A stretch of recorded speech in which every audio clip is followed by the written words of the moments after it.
পুজো শুরু হয়ে শেষ হয়ে যাবে, বাট আমার শপিং কমপ্লিট হবে না। আমি এতটাই অভাগা এই বছরে, ঠিক আছে? মানে আমি কিন্তু শপিংয়ের ভ্লগসগুলো তোমাদের সাথে শেয়ার করিনি। যখন আমি পরবো তোমাদের আমি শেয়ার করে দেবো যে আমি কী কী ড্রেস কিনেছি। তো সবাইকে জানাই শুভ চতুর্থী। তো সবাই খুব ভালো করে পুজোটা কাটিও। আপাতত তো আমি ঠাকুর দেখতে খুব একটা বেরোইনি, এখনও আমার শপিং কন্টিনিউ চলছে। আজকে ফাইনালি আমার শপিং করা শেষ হয়ে গেছে। তো মার সাথে আমি গেছিলাম হলো গিয়ে প্যান্টালুন্সেই। আমি এর আগে একটা জিনিস দেখে এসেছিলাম, একটা ড্রেস দেখেছিলাম, সেটা আমার পছন্দ হয়েছিল, যে আমি ভাবছিলাম যে সেটা থাকবে কি থাকবে না। তো ফাইনালি সেটা ছিল আর আমি সেটা নিয়েছি।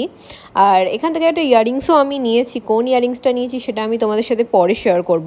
আর আজকে ওয়েদারটাও কিন্তু খুব সুন্দর ছিল, মানে দেখে মনেই হচ্ছে যে পুজো পুজো ভাইব। আর আমাদের পাড়াতে তো সুন্দর পুজো হয়েছে, সেটা নেক্সট ব্লগে তোমাদের সাথে আমি শেয়ার করব।